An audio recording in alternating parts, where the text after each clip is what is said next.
നമസ്കാരം, ഞാൻ രാജേഷ് രവിപുരം. വർത്തമാന ന്യൂസിൻ്റെ പുതിയ ഒരു വാർത്തയിലേക്ക് എല്ലാവർക്കും സ്വാഗതം. ഇന്നത്തെ വാർത്താ മാധ്യമങ്ങളിൽ അല്ലെങ്കിൽ പത്ര മാധ്യമങ്ങളിൽ ഏറ്റവും കൂടുതൽ ചർച്ചയായ ഒരു വാർത്തയുടെ പ്രാധാന്യവുമായാണ് ഞാൻ പ്രേക്ഷകരുടെ മുന്നിലേക്ക് വരുന്നത്.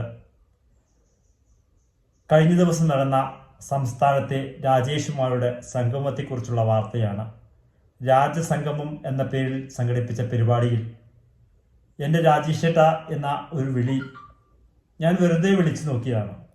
അപ്പുറത്ത് വിളി കേൾക്കുവാൻ ഒന്നല്ല, രണ്ടല്ല, മൂന്നല്ല, നൂറുകണക്കിന് രാജേഷുമാരാണ് ആ വിളി കേട്ട് അതിനുത്തരം നൽകിയത്. അപ്പോൾ അത്തരത്തിലുള്ളൊരു വാർത്തയുമായിട്ട് രാജേഷ് തന്നെ പ്രേക്ഷകരുടെ മുന്നിലേക്ക് വരുമ്പോഴാണ് ആ വാർത്ത കൂടുതൽ ഒരു രസകരമാകുന്നത്. അത്തരം ഒരു വാർത്തയുടെ കാഴ്ചകളിലേക്കാണ് നിങ്ങളുടെ ശ്രദ്ധ ഞാൻ ക്ഷണിക്കുന്നത്. ഈ വേദിയിലെത്തിയപ്പോൾ രാജേഷേട്ട എന്ന വിളിച്ചതേ ഓർമ്മയുള്ളൂ. വിളി കേട്ടത് നൂറുകണക്കിന് രാജേഷ്മാരാണ്.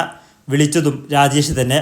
കഴിഞ്ഞ ദിവസം നടന്ന വേറിട്ട ഒരു സംഗമത്തിൻ്റെ കാഴ്ചകളാണ് വർത്തമാന ന്യൂസ് ഇവിടെ പ്രേക്ഷകരുമായി പങ്കുവയ്ക്കുന്നത്. ഇന്നത്തെ പത്രങ്ങളുടെ പ്രധാന തലക്കെട്ടുകൾ ഈ വാർത്തകളായിരുന്നു. സംസ്ഥാനത്തെ അപൂർവമായ ഒരു ഒത്തുചേരലിനാണ് കഴിഞ്ഞ ദിവസം കല്യാശ്ശേരി സാക്ഷ്യം വഹിച്ചത്. രാജേഷ് പേരുകാരുടെ ഒരു ഒത്തുചേരൽ. പേരുകൊണ്ട് ഒന്നായവർ മനസ്സുകൊണ്ട് ഒരുമിക്കുകയായിരുന്നു രാജസംഗമം എന്ന പരിപാടിയിലൂടെ. വിവിധ മേഖലയിൽ തൊഴിലെടുക്കുന്നവരും വിവിധ ജില്ലക്കാരും സംഗമത്തിൻ്റെ ഭാഗമായി. 3 മാസങ്ങൾക്ക് മുമ്പാണ് സംസ്ഥാനത്തെ രാജേഷുമാർ ചേർന്ന് വാട്സപ്പ് കൂട്ടായ്മ രൂപീകരിച്ച് പ്രവർത്തനം ആരംഭിച്ചത്. 1975 മുതൽ 1985 വരെ കേരളത്തിൽ വളരെയധികം പ്രാധാന്യത്തിലുണ്ടായിരുന്ന പേരാണ് രാജേഷ് എന്നത്. പിന്നീട് ഈ പേരുകൾ പുതിയ തലമുറ ഒഴിവാക്കി തുടങ്ങി. കണ്ണൂർ പള്ളിക്കുന്ന് സ്വദേശിയായ 69 വയസ്സുകാരൻ രാജേഷാണ് സംഗമത്തിൽ പങ്കെടുത്ത മുതിർന്ന അംഗം. ആലക്കോട് സ്വദേശി 37 വയസ്സുകാരൻ KG രാജേഷാണ് സംഗമത്തിൽ പങ്കെടുത്ത പ്രായം കുറഞ്ഞ വ്യക്തി. നടക്കുന്ന രാജേഷ് സംഗമത്തിൽ സംബന്ധിച്ചോളം പറയുകയാണെങ്കിൽ കാസർഗോഡ് മുതൽ തിരുവനന്തപുരം വരെയുള്ള ആൾക്കാർ ഇവിടെ പങ്കെടുത്തിട്ടുണ്ട്. ഏകദേശം 520 കൂടുതൽ ആൾക്കാർ ഇതിൽ രജിസ്റ്റർ ചെയ്ത് കഴിഞ്ഞു.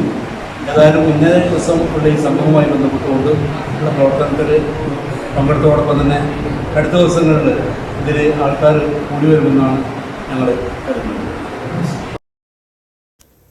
507 പേരാണ് ഈ വാട്സപ്പ് കൂട്ടായ്മയിൽ ഇപ്പോൾ നിലവിലുള്ളത്. ഈ സംഗമ വാർത്തകൾ അറിഞ്ഞ് കൂടുതൽ രാജേഷുമാർ സംഘാടകരെ തേടി എത്തുകയാണ്. ജീവകാരുണ്യ പ്രവർത്തകനും കണ്ണൂർ സിറ്റി ഹെഡ്ക്വാർട്ടേഴ്സ് ASIയുമായ രാജേഷ് തളിയിൽ സംഗമം ഉദ്ഘാടനം ചെയ്തു. രാജേഷ് പാലങ്ങാട് അധ്യക്ഷത വഹിച്ചു.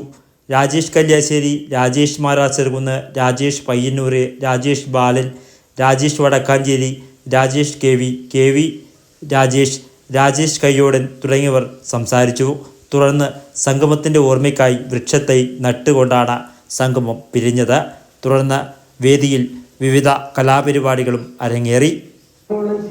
എടുക്കുകയാണെങ്കിൽ ഇതിൽ രാജേഷ് എന്ന് പറയുന്ന വിഭാഗം യഥാർത്ഥത്തിൽ 6, 8, 9 എന്ന കാലഘട്ടത്തിൽ വളർന്നു വരുന്ന ഒരു സമൂഹത്തിൻ്റെ പ്രതിനിധിയാണ് എന്നാണ് പറയാനുള്ളത്. കാരണം എന്ന് വെച്ചാൽ രാജേഷ് എന്ന് പറയുന്ന സംഖ്യാ സമ്പ്രദായ പ്രകാരം രാജേഷ് എന്ന് പറഞ്ഞു വരുന്ന ആള് യഥാർത്ഥത്തിൽ ജീവിതത്തിന്റെ ആരംഭത്തിൽ 6 എന്ന സംഖ്യയിൽ ഉൾക്കൊണ്ടുകൊണ്ടാണ് യഥാർത്ഥത്തിൽ ചുരുങ്ങിയ ഒതുങ്ങിക്കൂടിയ പഴയ പാരമ്പര്യ സ്വത്തുക്കളൊന്നുമില്ലാതെ തങ്ങളിൽ ഒതുങ്ങുന്ന ഒരു കൂട്ടായ ഒരു സംഘം എടുത്തു വെച്ച് അതിൽ നിന്ന് വളർന്നു വന്ന് വിജയിച്ചു പോകുന്ന ഒരു കൂട്ടായ്മയുടെ പ്രതിനിധികളാണ് ഞാനും നിങ്ങളും അടങ്ങുന്ന നമ്മളിത് പറയാനാണ് ഞാൻ ആഗ്രഹിക്കുന്നത്. തുടർന്ന് മധ്യകാലഘട്ടത്തിൽ എടുക്കുന്ന സമയത്ത് 8 എന്ന സംഖ്യയുമായി ബന്ധപ്പെട്ടുകൊണ്ടാണ് പലരുടെയും പ്രശ്നങ്ങൾ ഏറ്റുവാങ്ങുകയും ആ പ്രശ്നങ്ങളൊക്കെ നമ്മുടെ തലയിൽ ഏറ്റുവാങ്ങി എവിടെയും അന്ന് അന്തവും ആദിയും ഇല്ലാതെ ഒരു 8 എന്ന സംഖ്യയിലൂടെ അങ്ങോട്ടും ഇങ്ങോട്ടും കറങ്ങി വെക്കുന്ന നമ്മളാണ് ശരിക്കും രാജേഷ്. ചിലപ്പോൾ നിങ്ങളൊന്ന് ആലോചിച്ച് നോക്കിക്കോളി, നിങ്ങളുടെ തുടക്കവും നിങ്ങൾ ഓടി വന്ന ഈ കാലഘട്ടവും ഇനി വരാനുള്ളത് നമ്മുടെ സമാപന കാലഘട്ടം എന്ന് പറയുന്നത് യഥാർത്ഥത്തിൽ 9 എന്ന സംഖ്യയുമായി ബന്ധപ്പെട്ടുകൊണ്ടാണ്. എന്താ, ഞങ്ങളൊക്കെ വളർന്ന് വന്ന് പന്തലിച്ച് അവിടെ ഞങ്ങളുടെ തലമുട്ടി അവിടെ നിൽക്കുകയാണ്. പക്ഷെ ഒരിക്കലും നമ്മൾ താഴ്ന്നു പോകാനില്ല, അടച്ചുറപ്പോടുകൂടി അവിടെ തന്നെ നിൽക്കണം. ചിലപ്പോ അതാണ് രാജേഷ് എന്നതാണ് ഞാൻ മനസ്സിലാക്കിയാണ്. എന്നേക്കാൾ അറിവുള്ള ഒരുപാട് പേരിവിടെ കൂടിയിരിക്കുന്നത്. ഞാൻ നിങ്ങളുടെയൊക്കെ ഏറ്റവും താഴേക്കടയിൽ നിൽക്കുന്ന ഓരോ നിലപാടിൽ തങ്ങളുടേതായ നിലപാടിൽ നിൽക്കുന്ന ഒരു രാജേഷ് മാത്രമാണ്. വേറിട്ട ഒരു സംഗമം സംഘടിപ്പിച്ച ആവേശത്തിലാണ് സംസ്ഥാനത്ത് രാജേഷ് കുമാർ. ഈ ആവേശങ്ങൾ തുടർന്നും ഉണ്ടാവട്ടെ എന്ന് മാത്രം ആശംസിച്ചുകൊണ്ട് വർത്തമാന ന്യൂസിന് വേണ്ടി രാജേഷ് കുമാരുടെ രാജസംഗമ വേദിയിൽ നിന്നും രാജേഷ് എരിപുരം.